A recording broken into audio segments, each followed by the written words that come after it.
That was why the morale in the office suffered. It wasn't for any other reason. The divide in the office that is a part of an election season is one that I'm not particularly concerned about. I think people have come together. You know, people from both sides, whether they are supporting Ms. Dudley or myself, have stepped up during difficult budget times, during a time when Christy Stanley was ill, have gone to court and taken care of business and kept this community safe. The way you heal this office is that you don't punish anybody for anything that they have done during this election season. I stood right at the podium that you're at now. Last time we were here on April 7th, and I made the pledge, the same pledge I made in October, that nobody in my office would suffer any punishment for any reason, Ms. Dudley or anybody else. The reason that we do that is because public safety is our first goal. That is our mission, not our own self-serving egos or what it is that may have caused hurt feelings over the years. I see people in this room that are on both sides, supporting Ms. Dudley and supporting myself. I consider all of them my friends. The way that we will go forward is to move forward with public safety first and put our egos at the door where they belong. Ms. Dudley. I have repeatedly pledged, and again tonight, that none of the people that have supported Josh Lynn will in any way experience any adverse consequences. I don't know why Mr. Lynn is arguing with that point. Absolutely not. The people who work in our office are beyond terrific. In terms of what's going on in our office, everyone was deeply saddened that the district attorney was sick, but that was very different than what was going on in the office. After a while, people also felt abandoned and frustrated. They felt there was a lack of leadership. Nothing that we did during the campaign was the split in the office. The split in the office happened then when people began to wonder where their leader was. I did what I thought was the best interest and the most important thing for the office and the county. I stepped in during that difficult time, and it was that time that I saw things in the office began to get better. People felt there was hope for the future, and they were excited about me running for district attorney.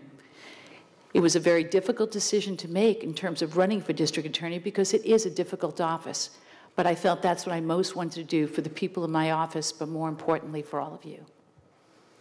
Mr. Lynn, rebuttal. Thank you. Let's be true to the facts. First of all, since October, I've asked for that pledge for Ms. Dudley. Today is the first time I've heard it.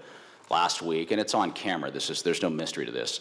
Last week, Ms. Dudley did indeed say that not only was my job in jeopardy, but that she wouldn't pledge not to affect in some way adversely other people who had supported me. It's unfortunate, but it is reality.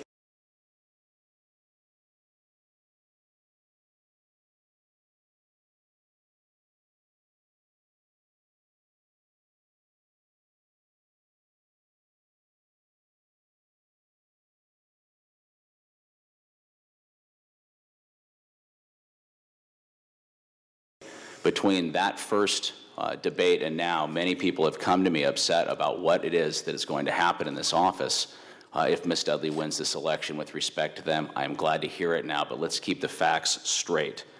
The issue of wondering where the leader was, nobody wondered where she was. We knew where she was. She was gravely ill. When she wasn't in the office, she was at home and often in the hospital. Nobody was wondering where she was. When Ms. Dudley stepped up, she went campaigning, not leading. There's a difference. We will now move to the closing statements. We will begin with Mr. Lynn.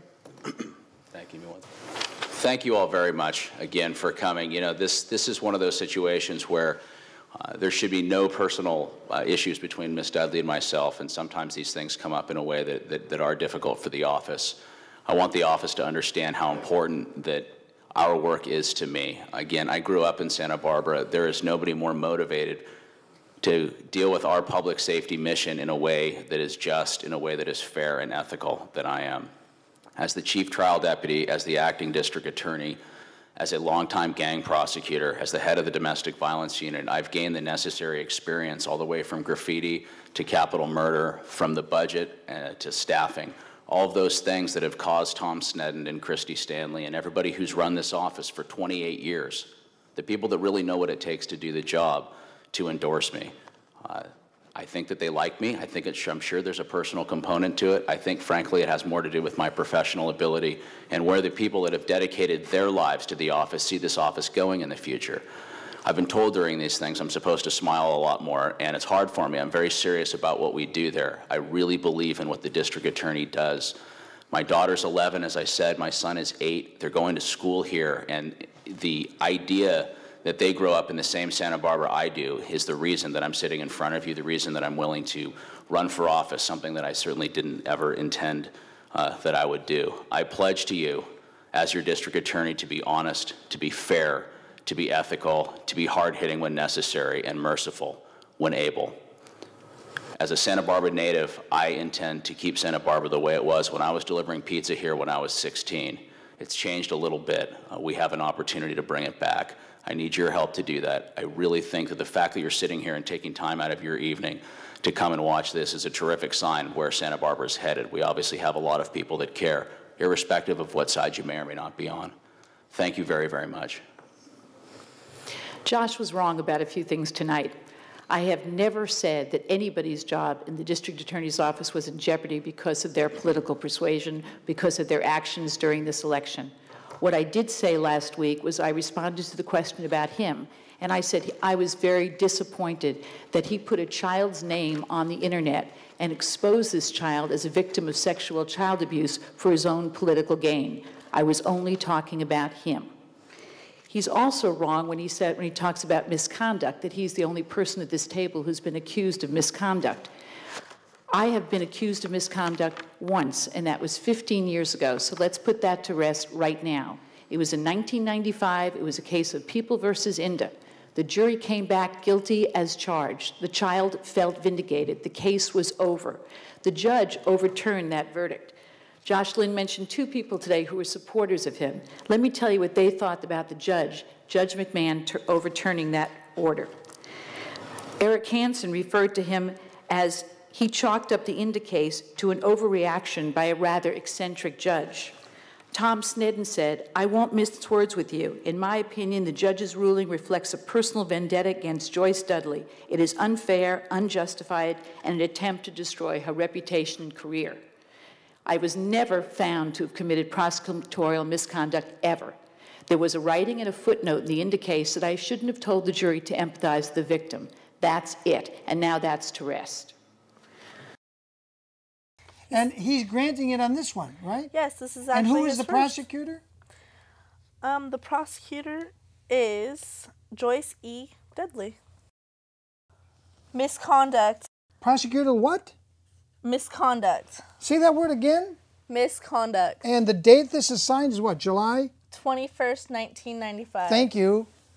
Well, that ain't all, people. Then we've got another case, May 30th, 2001.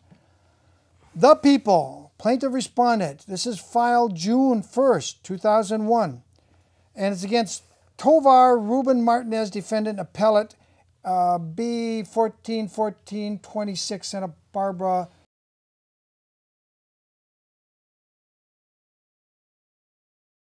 I want to thank you for your patience tonight. To avoid campaigning during county time, I'll be taking much of May and June off. Those are my furlough hours and my vacation hours, and I'll be spending that time traveling throughout the county in order to hear you, and what your concerns are.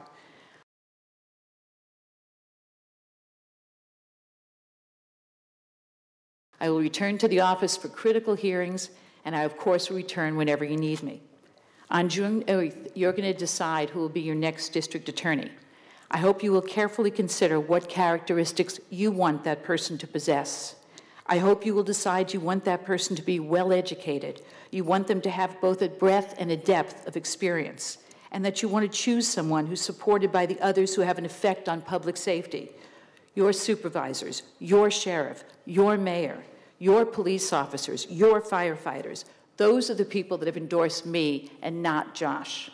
My commitment to you is to do what I have always done, to work very hard at stopping people from hurting themselves and others, and to protect you and your loved ones. As your district attorney, I will fight for a safe Santa Barbara for all.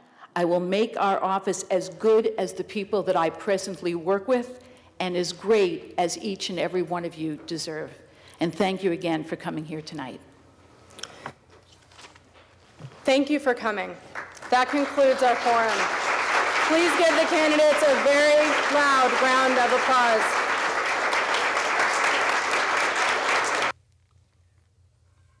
Well, people, there was the debate. Now, one of those two people, the aging Miss Joyce Dudley, with more years on the DA's bench than the young whippersnapper Josh Lynn. Maybe he's a little past whippersnapper, but he's dried out behind the ears. But what bothers me about both these candidates, Joyce, and I have it in the email, I'm not going to show you, but she committed to be here on May 7th. Now she's backed off. Josh Lynn couldn't wait to talk to me when I got that guerrilla interview of someone that gave him $80,000 loan who had just retired from the DA's investigators office in the Santa Barbara DA's.